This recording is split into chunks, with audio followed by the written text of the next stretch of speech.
Gabriel vient, Monseigneur. Une âme m'a touché, regarde. Qu'est-ce qui retient mon mec? Il devrait venir me porter, je suis prêt, avant que mon mari ne revienne, je ne veux pas qu'il sache que j'ai une liaison secrète. Aujourd'hui sera blessé, j'ai hâte de rencontrer mon amant secret. Quiconque m'écoute, repentez-vous, le royaume de Dieu est proche, courez pour votre chère vie. Êtes-vous impliqué dans un accord pécheur secret, qui reste à découvrir? Volez-vous votre employeur, vos parents, vos amis, vos clients ou même l'église? Avez-vous une liaison derrière votre mari? Ne vous y trompez pas, Dieu connaît toutes vos actions, vous ne pouvez le cacher qu'à l'homme, mais vous ne pouvez pas le cacher à Dieu. Ce péché que vous appelez secret, Dieu les connaît tous, il n'y a pas de lieu caché pour Dieu, il voit tout, ses yeux sont en tout lieu, voyant le mal et le bien. Proverbe 13 verset 3, il jugera certainement et mettra en lumière les choses cachées des ténèbres, se repentira et échappera à la colère de Dieu qui vient. Un jour de les comptes arrive, cours pour ta chère vie, pour que tu ne dises pas, si j'avais su. Maintenant tu sais que Dieu te regarde. Est-ce qu'il fait référence à moi? Comment a-t-il su que j'avais une liaison derrière le dos de mon mari? Vous avez encore la grâce de vous racheter, la solution de facilité est d'abandonner toutes les mauvaises actions, de vous repentir et de faire la restitution nécessaire, avant que la longue main de justice de Dieu ne vous rattrape. Rappelez-vous, Dieu voit à travers les actes les plus sombres de l'homme, pas d'échappatoire pour toi, sauf si tu te repens. Il me parle, Dieu s'il vous plaît, je suis désolé, ne me jugez pas, je ne supporte pas votre jugement, ayez pitié de moi, je promets que je ne commettrai plus l'adultère. Allons-y, je suis désolé de vous avoir fait attendre. Est fini, je ne suis plus intéressé par cette relation secrète. Mais pourquoi, tu ne m'aimes plus? Dieu nous regarde, tu es marié, et je suis marié, ne sais-tu pas que ce que nous faisons est un péché devant Dieu? Nous ne devrions pas continuer dans le péché, juste parce que Dieu se tait. Un jour de jugement arrive, et je veux courir pour ma chère vie, car ce jour sera terrible. Apportez cet amour que vous avez pour moi à votre femme, elle le mérite. Tandis que je prends le mien à mon mari, il est la bonne personne pour ça. Bon, au revoir. Tu as raison, merci d'avoir sauvé mon âme. Dieu s'il te plaît pardonne-moi, je ne recommencerai plus l'adultère, merci pour la grâce que tu m'as donnée. Au revoir. Adieu. Voyez-vous cela? Il est temps que nous le bénissions, il a marché droit, refusant de tacher son vêtement. Avec la corruption du monde, beaucoup d'âmes ont été gagnées, à travers lui, il est un serviteur fidèle. Allez l'établir, il m'a fait rire, je veux qu'il rie aussi un bon rire, que ses ennemis et amis l'entendent rire, bénissez-le par son travail, faites savoir au monde qu'il est bon de travailler pour Dieu, et Dieu travaille pour ceux qui travaillent pour lui, assurez-vous que sa bénédiction le localise dans une semaine. Maintenant allez. Oui Monseigneur. Repentez-vous, le royaume de Dieu est proche. N'est-ce pas la voix de Peter? Je ne peux pas croire qu'il porte toujours la Bible de haut en bas en criant repentir. Excusez-moi monsieur. Oui, je veux que tu saches que Jésus t'aime, donne-lui une chance, dans ta vie. Est-ce pour ça que tu m'arrêtes? N'essaie pas ça la prochaine fois. Pensez-vous que je ne vous connais pas? Je vous connais depuis plus de 10 ans maintenant, marchant avec de fausses nouvelles. Appelez Jésus vous aime, s'il vous aime comme vous le prétendez, pourquoi n'a-t-il pas changé votre vie, d'année en année? T'es le même, t'as pas honte de toi. Je n'ai pas honte parce que je sais qu'il m'aime vraiment. Voulez-vous sortir de ma vue avant que je ne vous donne une sale gifle? Il n'a pas du tout honte, regarde comme il est, il a faim et prétend pourtant que Jésus l'aime, je suis sûr qu'il n'a pas mangé depuis aujourd'hui. Si Jésus t'aime, laisse-le se voir dans ton corps, alors je croirai. Croyez-le, parce que Jésus nous aime vraiment.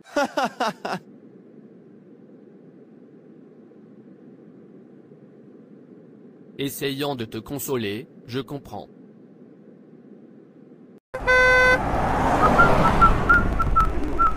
N'est-ce pas Pierre? Donne ta vie à Jésus, plus le temps de pécher. Pierre mon homme. Larry, ravi de te voir. Tu as vraiment l'air bien. Vous pouvez le dire encore une fois, en fait Dieu est si bon dans ma vie, comme vous pouvez le voir, je vais bien. Oui je peux voir cela. Que son nom soit louange. Ah, tu es si drôle, alors tu es toujours dans cette prédication, d'un endroit à l'autre. Je ne peux pas le croire, je pensais que tu avais changé. Pourquoi devrais-je changer, alors que j'ai déjà le meilleur? Tu veux dire que tu as le meilleur comme ça, toi et moi savions que les choses n'allaient pas bien avec toi. En fait c'est le même tissu que tu portes depuis 3 mois que je t'ai vu. N'es-tu pas fatigué de ce que tu appelles ta prédication? La nourriture ordinaire est même un problème pour vous. Mon Dieu est fidèle, je ne me plains pas, je sais qu'il se souviendra de moi, au bon moment. Peter, pourquoi te trompes-tu toi-même? Viens, laisse-moi mettre fin à ta pauvreté. Veux-tu mourir dans la pauvreté? Aidez-vous, le ciel aide ceux qui s'aident eux-mêmes. Ce que vous prêchez de haut en bas, prétendre à la sainteté ne vous aidera pas. Arrêtez de vous mentir, vous avez assez souffert. Si Dieu est fidèle, comme vous prétendez qu'il devrait vous bénir maintenant, je veux dire que cela fait 10 ans, vous avez travaillé pour lui, mais aucun signe de sa bonté dans votre vie. Je ne suis rien, la raison pour laquelle nous voulons désespérément des bénédictions est parce que, il nous a permis de respirer. S'il nous enlève son esprit, nous ne deviendrons rien, mais du sable. Alors pourquoi devrions-nous courir plus vite que sa volonté dans notre vie, que sa volonté soit faite? Aussi, sachant que nous allons célébrer, en tant que disciples triomphants de Jésus-Christ, à la fin, cela seul suffit. Par conséquent, nous ne devons pas manquer de prêcher son évangile malgré la persécution et le rejet. Christ veut que nous continuions à afficher un mode de vie de sainteté, même si les autres ne le voient pas, comme à la mode dans ce monde de valeurs morales englouties et d'impiété. Donc, comme je te l'ai déjà dit, mon Dieu est bon, et j'attendrai qu'il se souvienne de moi. Quand va-t-il se souvenir de toi? Est-ce quand tu dois être mort et t'être oublié? Vois arrêter ça et venir me rejoindre. Tu n'as pas à faire grand-chose, tout ce que tu as à faire, c'est juste dormir avec moi et mon maître, c'est tout, et nous vous donnerons 50 000 $, ce qui mettra fin à la pauvreté dans votre vie. Nous sommes sous la grâce, nous sommes des enfants de la grâce, vous pouvez facilement demander pardon après. Devons-nous continuer dans le péché, afin que la grâce abonde? Dieu ne plaise, Romains 6 verset 1. Larry, mieux vaut se repentir et cesser de permettre à Satan de vous utiliser pour accomplir sa mission. La grâce ne nous libère pas de l'obligation des lois de Dieu, au contraire, elle nous aide à garder ses lois justes, ce que nous étions incapables de faire, quand nous étions dans le péché. Ceux qui prétendent avoir la grâce, comme liberté de péché, prouvent seulement qu'ils ne l'ont pas encore reçue. La grâce de Dieu apporte le vrai salut et la liberté de tout péché, elle nous enseigne à vivre pieusement dans ce monde déchu. C'est le genre de grâce que nous devons chercher à avoir, c'est digne et non humiliant. Votre vie rend-elle la grâce de Dieu, ou le rabaisser? Ne pensez pas que Dieu ne vous jugera pas, car il vous permet de continuer à vivre dans le péché, alors que Dieu est miséricordieux et compatissant. Il est aussi un Dieu de justice, et dévorant le feu. Pour échapper à sa colère, le pécheur doit chercher le Seigneur avant qu'il ne soit trop tard. Détournez-vous du péché et acceptez l'offre de salut de Dieu, restez dans cette grâce, servant le Seigneur de manière acceptable. La complaisance, dans un monde marqué par la destruction, est dangereuse. Échappez-vous pour votre vie, le jugement de Dieu a aucun recours. Je peux voir comment tu es toujours en train de te faire plaisir. Au revoir. Le jour du jugement sera terrible, cours pour ta chère vie, l'argent ne peut pas te sauver. Il a raison, le jour du jugement sera terrible, aucune excuse pour le péché. Jésus le Fils précieux de Dieu, est mort pour les péchés de l'homme n'a plus d'excuses, ce sera vraiment terrible. Aie pitié de moi Dieu, pardonne-moi et sauve mon âme. Mais ça me touche vraiment, rien n'a changé dans ma vie. Fils, tu es de retour. J'espère que tu as gagné une âme pour Dieu aujourd'hui. Oui mère, j'ai faim, y a-t-il de la nourriture pour moi? Oui, il y a de la bouillie d'igname pour toi. Encore de la bouillie d'igname, c'est ce que j'ai pris hier, et même ce matin. Mais, c'est ce que nous avons fils, tu dois le gérer. Il n'y a rien dans la maison sauf l'igname. Souviens-toi que tu ne m'as pas donné d'argent, et je sais que c'est parce que tu n'as pas. Cette souffrance doit s'arrêter, je veux dire, je suis fatigué. Bien sûr. Dieu se souviendra sûrement de nous, j'en suis sûr. Continuez simplement à croire. Maman s'il te plaît, je ne veux plus entendre, je suis fatigué, j'ai besoin de me reposer. Quand est-ce que cette souffrance va finir? On dirait que Dieu ne me remarque pas du tout. Fils, tu ne sors pas pour l'évangélisation aujourd'hui, souviens-toi que tu n'es pas allé hier. Mère s'il vous plaît, je suis fatigué, j'ai besoin de me reposer. Mais tu te reposes tout au long d'hier. Mère, qu'est-ce que c'est? laisse-moi tranquille, est-ce par force de prêcher aux pécheurs, je suis fatigué, j'ai besoin de penser à mon avenir, regarde-moi, rien ne change dans ma vie, je ne suis pas assez vieux pour avoir une femme, et mes enfants, je n'ai rien, je ne suis que l'ombre de moi-même, manger est même un problème, s'il te plaît maman, arrête de me déranger, laisse-moi réfléchir. Mais Dieu n'a pas dit, c'est fini, pourquoi se plaindre? J'entends, où est le Dieu tout cela, pourquoi nous souffrons? Le même endroit où il était, quand son fils a été crucifié à cause de toi. Quand tu es fatigué tu quittes ma chambre prêcher, ce n'est pas par la force. Il n'est pas là aujourd'hui, j'espère qu'il viendra demain, il a travaillé dur pour sa bénédiction, laissez-le venir et le prendre. Fils, tu reviens sur les choses de Dieu et je n'aime pas ça, souviens-toi qu'il y a beaucoup d'âmes, qui doivent être sauvées, et Dieu t'utilise pour les sauver, va les sauver, je suis sûr que Dieu le fera, ne te laisse pas tomber. Mère, je ne pars pas, je suis fatigué, laissez-moi tranquille, suis-je venu dans le monde juste pour porter la Bible de haut en bas? Je suis fatigué, mon pote conduit de bonnes voitures et je prêche ici de haut en bas, s'il vous plaît laissez-moi tranquille, je n'y vais pas. Où est Pierre? Je ne le trouve pas, c'est le jour où Dieu a décidé de te bénir, où es-tu? Viens s'il te plaît, j'attends toujours, ne tarde pas. Oh Pierre, tu as travaillé si dur pour ce jour. Où êtes-vous? Pourquoi avez-vous reculé? Pourquoi retardez-vous votre bénédiction? La bénédiction de l'homme vient à travers le travail qu'il fait, c'est pourquoi vous devez continuer, n'abandonnez pas parce que votre victoire est peut-être proche, le jour où vous quittez puissant soit le jour où tu seras béni, tout comme Pierre. Dieu n'est pas du tout juste envers moi, car je lui ai consacré toute ma vie, pourtant il refuse de me bénir. Je suis tellement déçu que j'aurais aimé écouter mon ami Larry, maintenant j'aurais été riche, regarde comme il brille et regarde-moi, je n'ai rien à montrer. Je suis tellement jaloux de Peter mon ami, il a choisi le bon chemin, comment je souhaite être comme lui, depuis le début, j'ai tellement honte d'avoir fait beaucoup de mauvaises choses à cause de l'argent, mon cœur n'a plus la paix. Oh Dieu sauve mon âme, je veux avoir l'esprit tranquille, je veux avoir l'assurance du paradis, prépare-moi pour la seconde venue de Jésus, ma vie n'a aucun sens, si le paradis me manque, aide-moi à vaincre l'esprit homosexuel, donne-moi le genre d'audace que tu as donné à Pierre mon ami, afin que je surmonte les épreuves et la persécution, au nom de Jésus Amen. Tous mes amis ont accompli beaucoup de choses sauf moi, juste parce que je suis chrétien, je le regrette, j'aurais dû les rejoindre, maintenant je serais devenu un grand garçon.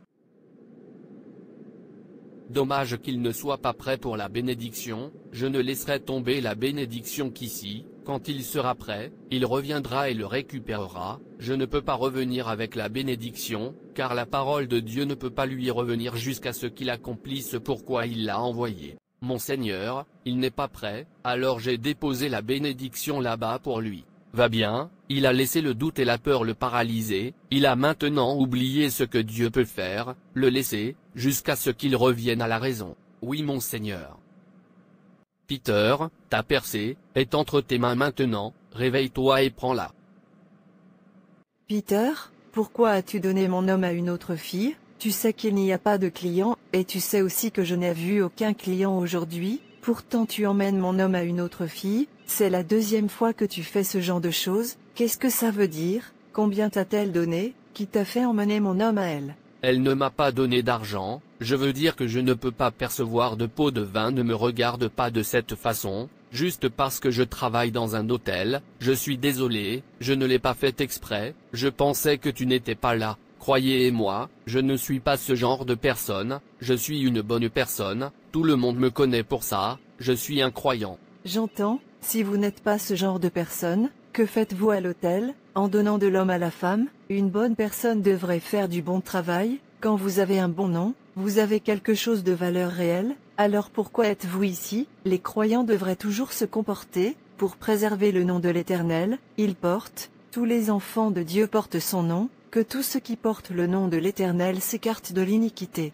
Alors arrête de faire semblant, nous sommes sur le même bateau mais n'essaye pas la prochaine fois. Oh Dieu, qu'est-ce que je fais? Est-ce que je me moque de ton nom? Pourquoi suis-je ici? Elle a raison, une bonne personne devrait faire du bon travail. Où irais-je si je dois mourir maintenant? J'ai tourné le dos à Dieu, juste pour l'argent, pourtant je suis toujours le même, rien n'a changé dans ma vie. Je pense que je dois retourner à Dieu, en lui, j'ai la paix et l'avenir, je n'ai peur de rien, pas même de la mort parce que je sais, je serai au paradis en me réjouissant, mais ici je n'ai pas la paix, j'ai peur de la mort parce que je sais où je vais si je meurs maintenant, un lieu de non-retour. Ô Dieu, s'il te plaît, pardonne-moi et accepte-moi, je suis désolé de m'être rebellé contre toi, s'il te plaît, sauve-moi, je promets de t'adorer jusqu'à ma mort, avec ou sans richesse terrestre. J'en ai fini avec ce genre de travail. Donne ta vie à Jésus, qui que ce soit qui m'écoute.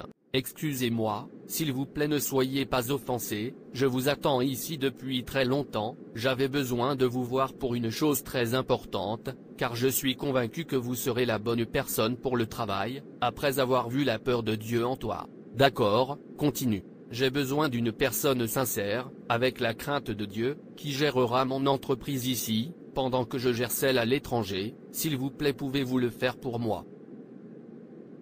Ne vous inquiétez pas, vous aurez toujours tout le temps de travailler pour Dieu, et le niveau de votre éducation ne me dérange pas, tout ce dont j'ai besoin est une personne qui a peur de Dieu, tout comme vous. Tu veux dire que tu m'attendais ici depuis longtemps? Oui, plus d'1 an maintenant, je cherchais un moyen de vous localiser, mais je ne sais pas comment, j'espère qu'il n'y a pas de problème, car vous ne venez pas depuis un certain temps maintenant. Qui est comme toi, ô Dieu? Merci monsieur.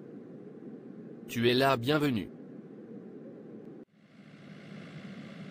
Parfois c'est nous qui retardons nos bénédictions, n'abandonnez pas, votre victoire est proche. Parfois dans la vie, il y a des difficultés qui ne peuvent être surmontées par la seule volonté. Beaucoup d'entre nous ont essayé d'atteindre l'épanouissement et le but par nos propres moyens, et n'ont pas atteint ce à quoi Dieu nous a appelés. Tout vrai croyant doit s'attendre à être victimisé, ou moqué à un moment ou à un autre, au cours de son cheminement chrétien, car les valeurs qui nous sont chères contrastent fortement avec celles du monde, puisque l'oppression est anticipée. Ce qui importe donc, c'est notre attitude pendant ces moments difficiles. Nous devrions profiter de l'occasion pour rechercher un réveil personnel auprès de Dieu, et une marche plus proche avec lui. Nous ne devons jamais succomber au désespoir devant le Seigneur, par une entière consécration et la prière, jusqu'à ce qu'il libère une pluie abondante de réveil dans nos vies et dans le pays. Les tempêtes ne devraient arrêter personne, car elles ont une courte durée de vie. Merci d'avoir regardé.